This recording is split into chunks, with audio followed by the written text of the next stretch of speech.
The world is an earthly state for human existence. The world is the inhabitants of earth, containing of the human race.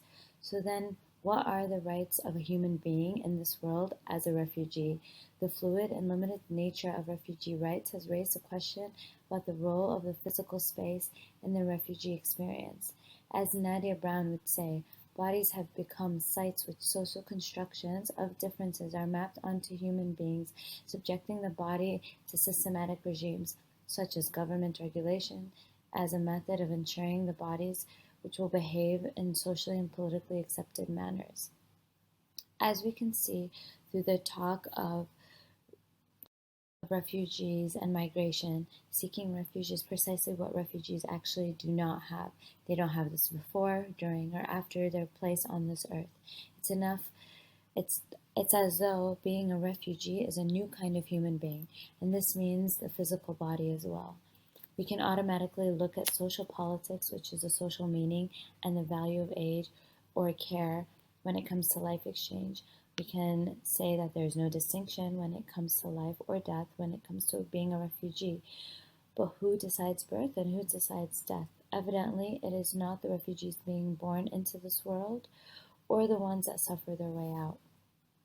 Through my fieldwork in Greece and Lebanon, I present both birth and death and how this identified group of people rebuild a world together and engage through effective action rebuilding territory.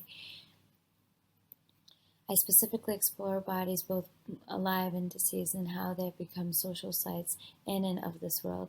The objective of this research is to texturize the value of life using examples carried through the emotional and physical experience. I'll go forward with two examples which narrate both death and birth.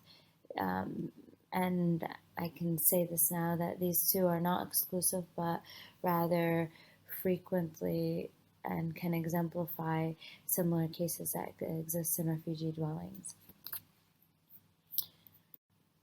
It was a hot summer day. I was walking with a doctor through an informal settlement in the Bekaa Valley of Lebanon. Suddenly, I was approached by someone physically pulling me to a porch of someone's tent. As we walked on their constructed form of porch, all I could see were family members crying, a frustrated man, and a pregnant 20-year-old girl who seemed to be stuck in shock. She was sitting on the floor, not moving, and holding her tears back. The emotions appeared to me as if she were attempted to speak, she would explode of emotions. Suddenly, so many frustrated voices were coming at me from each side. I was trying to piece it all together to understand what was going on without all the panic, since nothing seemed visibly wrong. This pregnant girl was shocked, who was sitting there shocked. Water broke the evening before. Her contractions were spread out apart evenly, and she attempted to be accepted into a hospital 3 times. These 3 hospitals rejected her. Her husband was ready to pay whatever fees were necessary, but the issue was that nobody would admit her. There was more of a backstory that made the emotions much more developed. It seems that she has a pattern of miscarriages, and due to her not being admitted for proper labor care, her entire family was expecting yet another one. The fear, the pain, the psychological acceptance, and what could happen was quite frustrating for myself. I made some calls to see that nobody would accept her. After making several calls and finding a clinic that would take her, we immediately went. Suddenly, children, sisters, cousins, neighbors, and the husband on his motorbike followed us to the hospital in Shtura. It was a parade of cars and motorbikes, which made it much more eventful.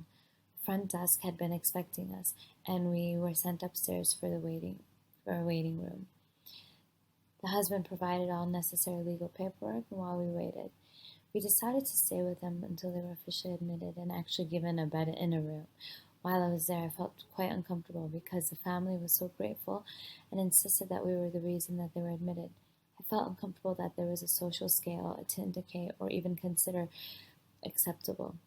I felt more uncomfortable. I didn't even know if us being there or the local Lebanese clinic that made the phone call to admit them. I won't even ask why the local clinic that called had more citizenship, but why our insertion in this world would be any different than these refugees. A day later, I received messages through my phone, photos of this beautiful, healthy girl. Throughout the week, I would see this father sending several pictures happily with this beautiful girl. Situations such as this scenario have become very common due to the lack of trust in paying for admittance or other hospital fees that were outstanding.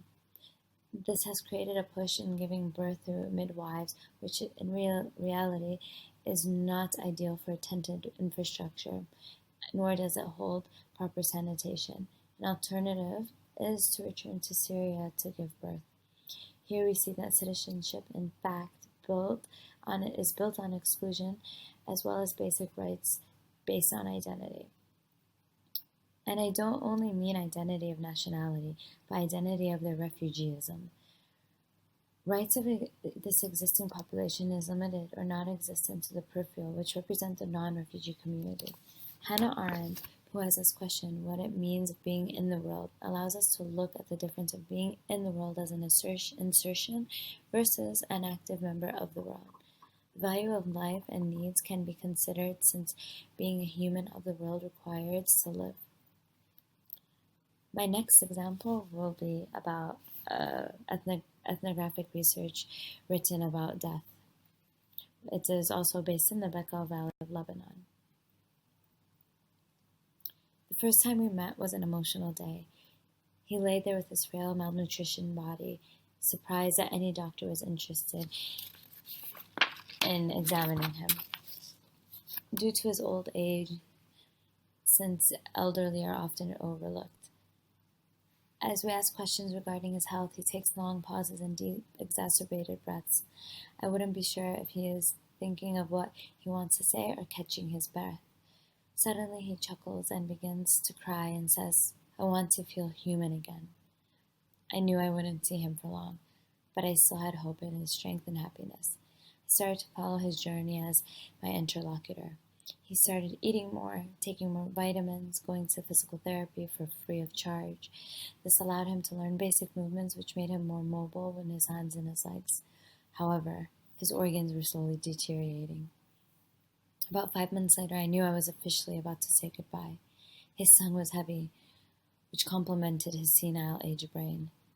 I couldn't understand a thing he was saying. He ached in pain and was surprisingly able to still mobilize his bony and wrinkly arms, unlike the first time I met him. I asked his daughter why I couldn't understand him. She responded, "Yomen lasano ta'il," meaning his tongue has been heavy for the past 2 days.